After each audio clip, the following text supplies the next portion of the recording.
1, 2, 3, 1, 2, 3. Those are the first three numbers in numeracy. So we are back, and so are you. I know that most of you probably watched the shorter clips. That seems to be what's happening. So almost whatever I do now doesn't matter. But remember, there's a future that lies beyond you, if you can imagine that. There's a future that lies beyond you, where for all we know, these are the only videos that survive the purge. And they're the only things that anyone anywhere is allowed to watch. They'll go, this doesn't hurt anyone, watch these videos.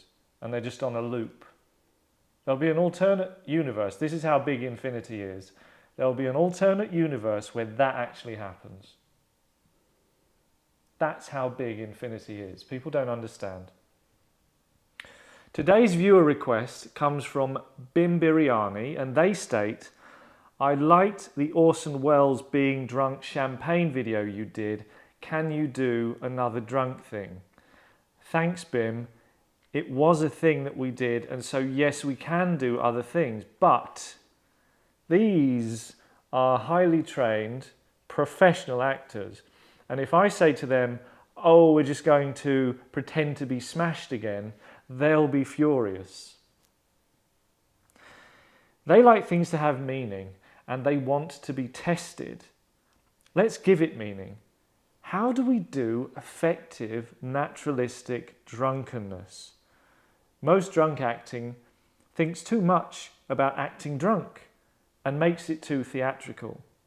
Let's not act drunk, but think of the effect alcohol has on our bodies and act those effects. How? Watch.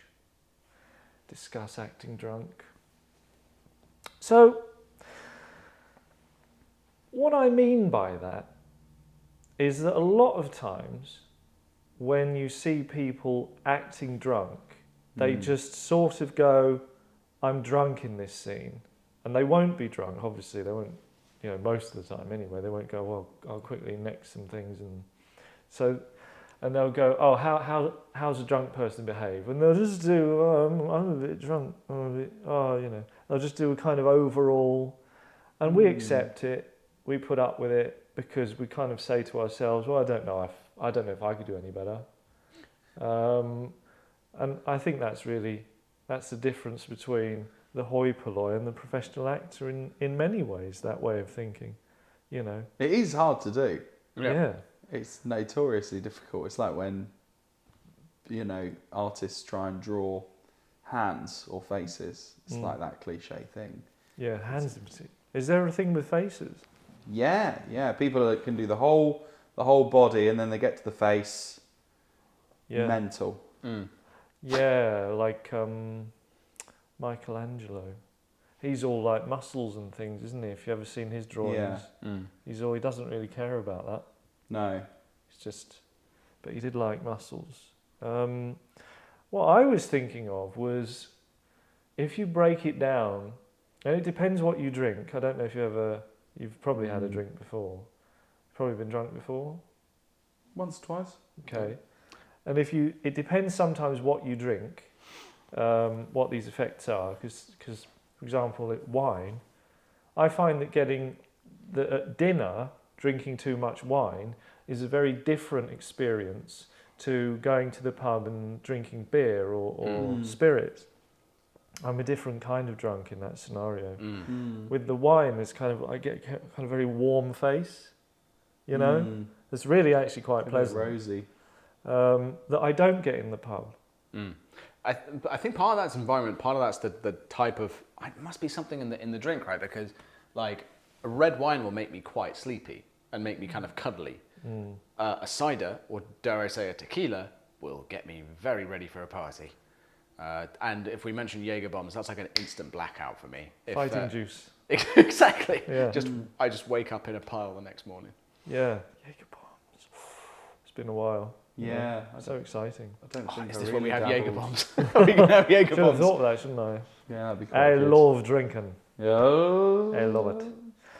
So, yeah, what I was thinking about, like the things that happen to your face, just like so your face just kind of gets a bit warm, and like the Your way vision as well. I find is the major thing for me, because I just think I'm just a bit like half a second behind where I would usually be in terms of like visual responses and like picking things up.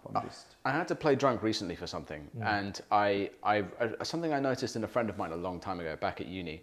My good old friend Rob Dickens, when he used to get intoxicated, be it alcohol or anything else, you could tell when he was starting to get intoxicated, his eyes would blink out of sync. One eye would blink before the other, and I had to try and I tried to replicate that for this thing where I was, it's a little tiny thing. That way. Yeah. I'm gonna do it that. I can't. No, hang on. You just did it, but that's.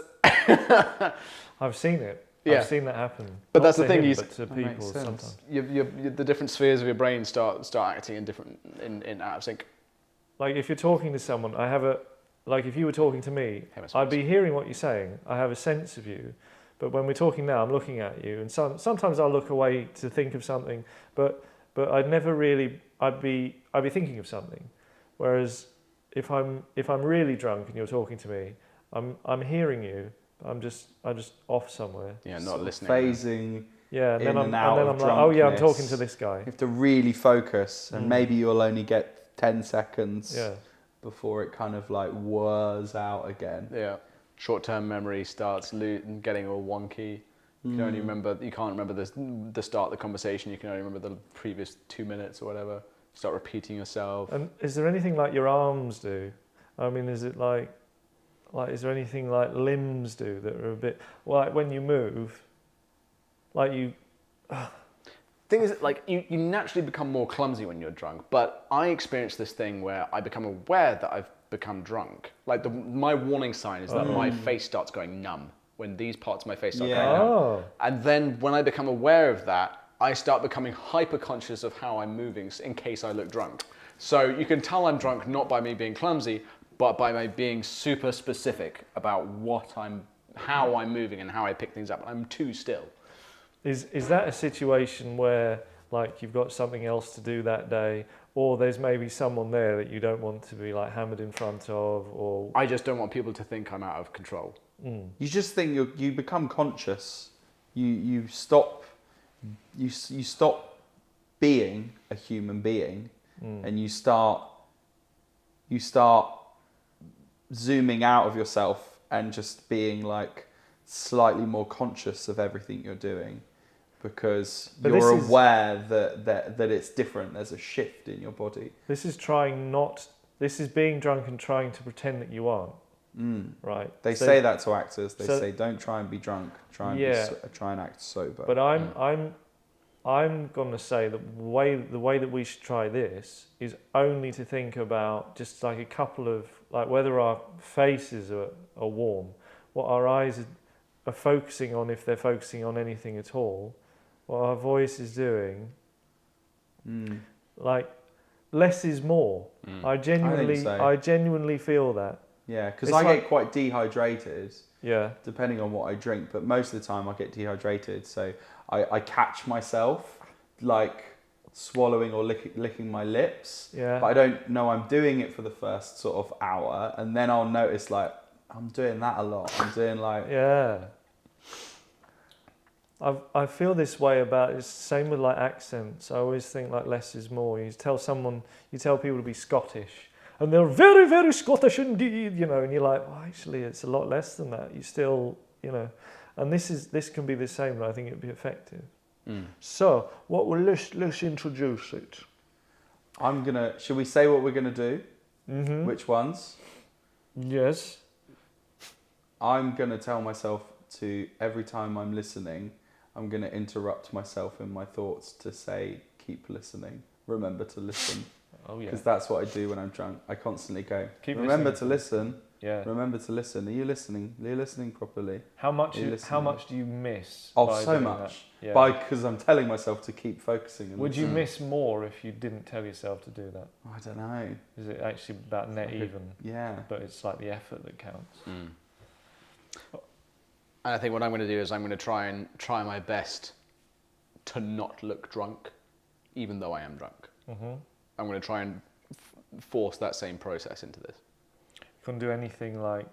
So that's what your minds are doing. Is there anything purely physical? I'm going to do just dehydration and lips. So you're going to do the lips and the tongue. Yeah. And you're going to do. I'm going to try and blink out of sync. Blink out. So, Yeah. Now this is all right. Okay.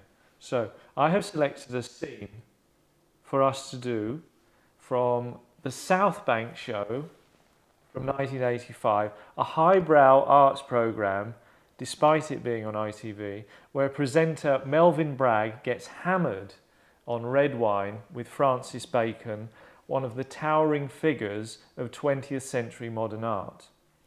Melvyn would later state his regret at getting smashed, but it's great telly. We can only do a small extract. I recommend it all. Probably put the link in the description, as they say. Smash the like button. Okay, so who will be Melvyn? Who will be Francis? Who will be the art critic presenter? Who will be the artist? Who will be the quite drunk? Who will be the very drunk? So Melvin's very drunk. No, Melvyn is drunk. Francis is Very. well. They probably drunk the same amount, but Melvyn is probably about 20 or 30 years younger. So he's like he's holding it holding to it a bit better. Yeah. Okay. So what works best with your methodology? I feel like I could probably go either way. I'll go. Shall I go Melvin? You go Melvyn, I'll go It'll be Francis. slightly lighter. Okay. All right, whenever you are ready, Melvyn. Where was Melvin from? What was his? He's English. Yeah. Accent wise, I think he is.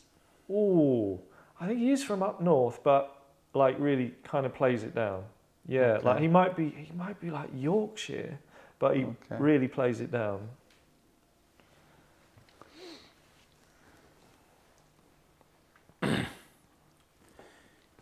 You're not interested in fantasy, are you? No, not in the slightest. Well, neither am I. Not in the slightest.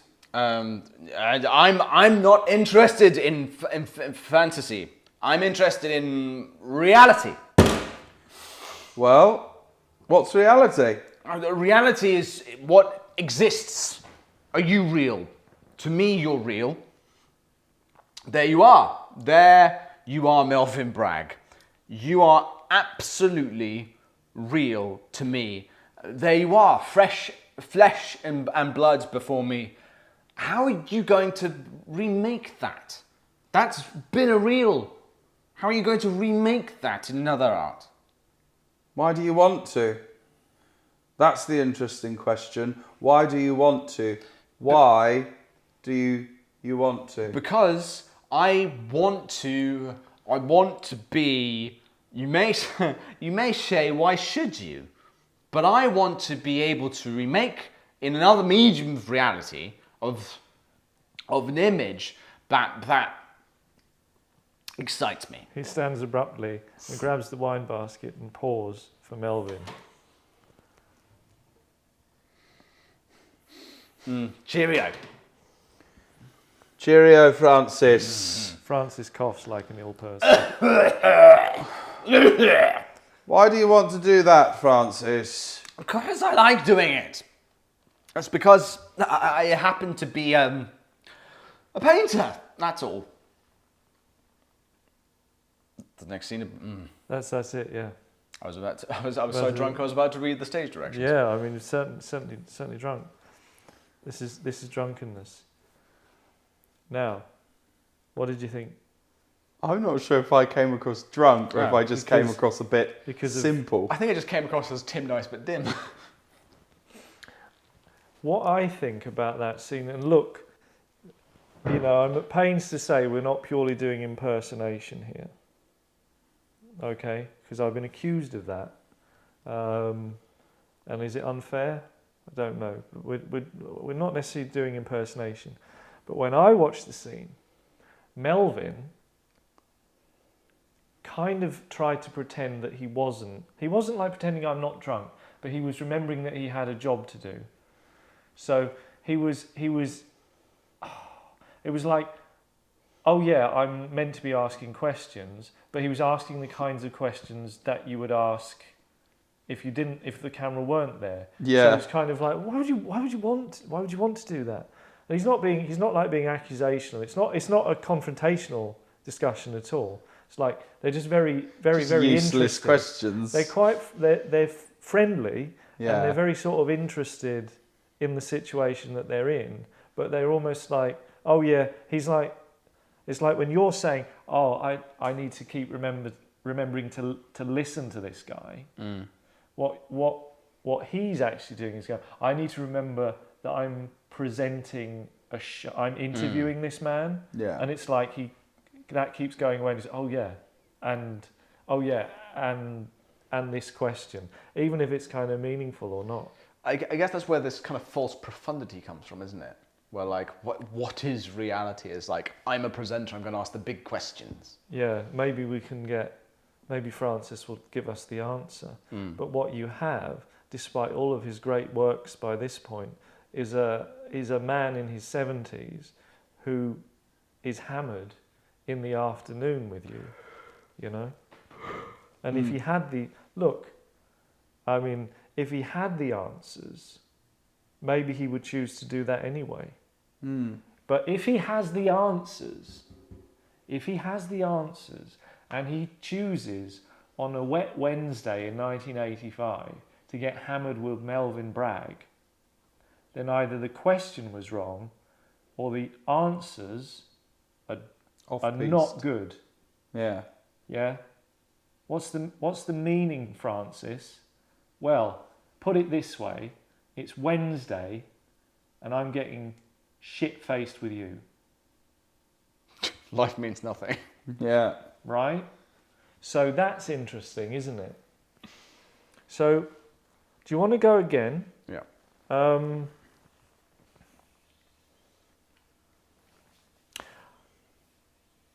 I'd be less drunk Okay.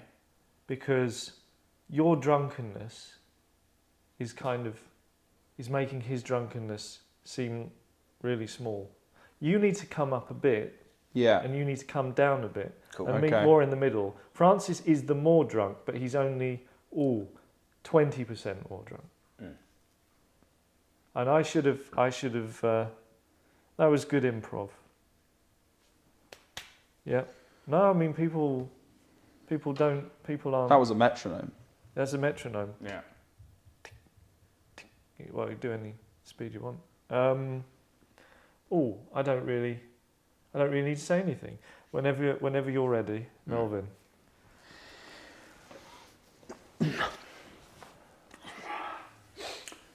You're not into fantasy, are you? No, not in the least. No, neither am I. Not in the slightest. I'm not interested in fantasy. I'm interested in reality. Well, that's reality. But what reality is what exists. Are you real? To me, you're real. There you are. There you are, Melvyn Bragg. You are absolutely real to me. There you are, flesh and blood before me. How are you going to remake that? There's been a real... How are you going to remake that in another art? Why do you want to? Why? That's the interesting question. Why do you want to? Why do you want to? Because I want to be... You may say, why should you? But I want to be able to remake in another medium of reality of an image that excites me. He stands abruptly and grabs the wine basket and pours for Melvyn. Yeah, cheerio. Cheerio, Francis. Francis coughs like an ill person. And why do you want to do that, Francis? Because I like doing it. That's because I happen to be a painter. That's all. Yeah, I like that. And the other thing I mean to say about the scene, the link will be in the description, is that the camera is behind Melvyn's. We never see Melvyn. We see like his arm and like the back of his head, but we never like see his face, which he's probably grateful for, because they're obviously like just focusing. And I wonder if they had a second camera and like another shot, really, and they just said, don't use it because Melvyn will be unhappy. He doesn't want us looking at him. Because if you had that second shot, and they may not have had it because they're in a restaurant and it would have been tight. But if they'd had that second shot, I imagine the editor would go, well, the bit where Francis Bacon stands up, I wouldn't mind looking at Melvyn then, because his timing on this is. But I want to be able to remake in another medium the reality of an image that excites me. He's going up as he says excite, and they're like, you just imagine like the camera guy going, what do I do now?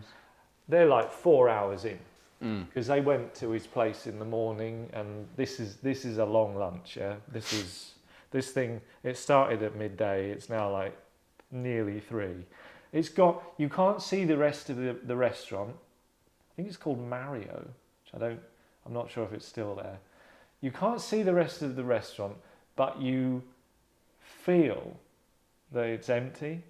And it's not due to lack of punters. It's like, no, they've left. They've left because there's a lot of like weird noise and things coming from over here. But you know, that's the time as well. And like all the waiters are kind of stood crossed arms, like, come on lads, get out, because then we can prep for the evening. You know, has that feel to it, but it is the telly and we can't throw them out.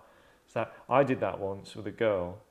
It's one of those girls who, you know, you just go along with whatever she did. She's very pretty. We went to a place. We were still there at 4:30, and we'd been the only people there for like 2 hours. Yeah, it's not good. They weren't happy, but they can't throw you out.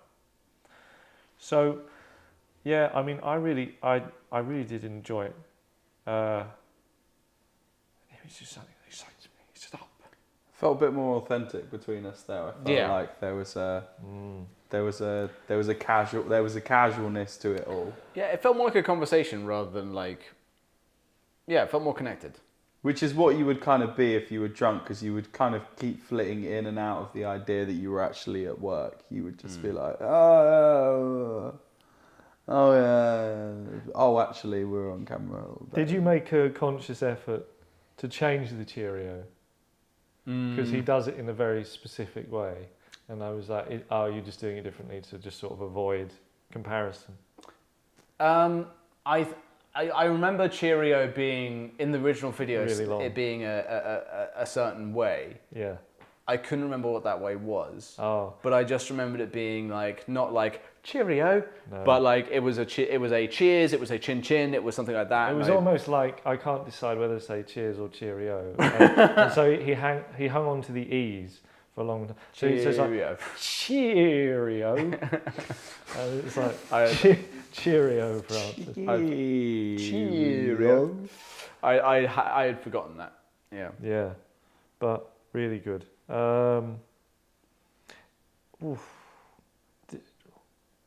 Would you do it one more time? Sure. We don't have to, because I did like that, but you know, we're finding something, aren't we? And third time lucky. Not to say that the other two were unlucky. What would you like to see more of? What would we do? Well, it was getting tighter, and I think I actually thought the balance was a lot closer there. I mean, the one thing that drunk people are terrible at is knowing when not to talk over each other.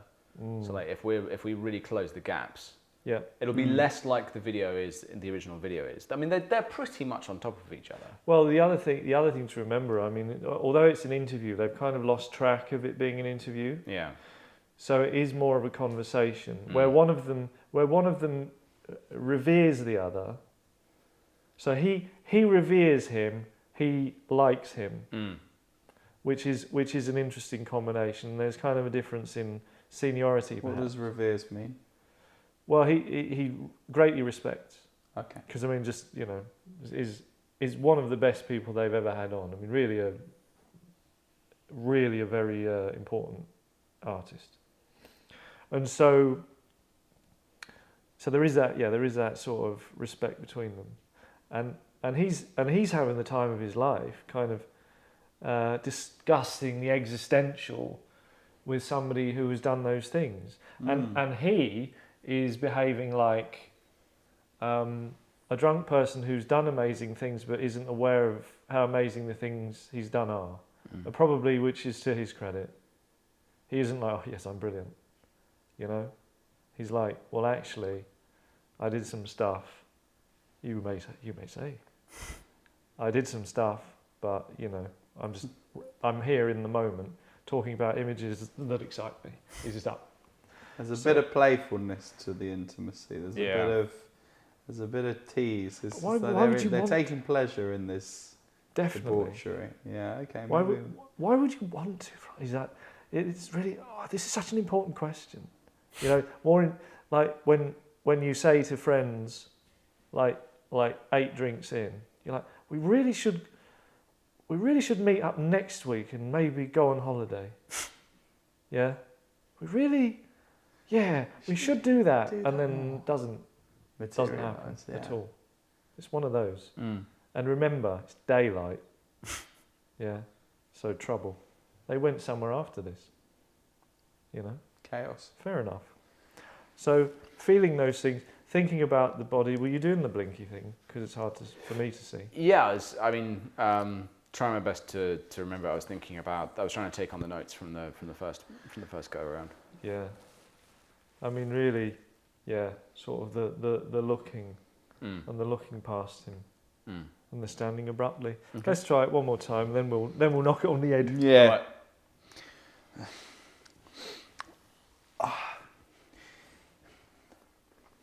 You're not interested in fantasy, are you? No, not in the least.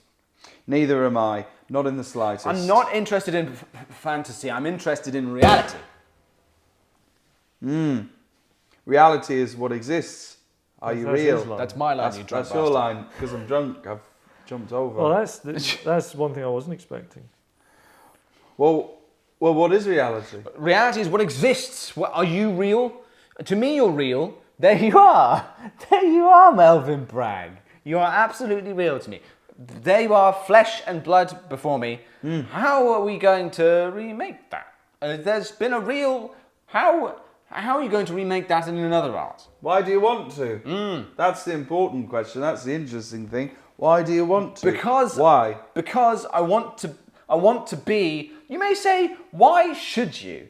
But I want to be able to remake in another medium of reality of an image that excites me. He stands above and grabs the wine basket and pours for Melvyn. And Cheeerio. Cheerio, Francis. Francis coughs. Why do you want to do that, Francis? Because I like doing it. That's because I happen to be a painter. That's all. And I like the way that he ends that too. So he's just a painter, and that's all. And I believe him. There's no airs and graces, and that's what makes him all the more likeable. So there was some naturalistic acting with some naturalistic drunkenness. We really thought about it. A lot of people do things and they don't think about them, and the public lap it up. They lap it up like a cat on a saucer of milk. And the question for you has to be, are you the cat or are you the milk? Yeah? Choose now. Bye.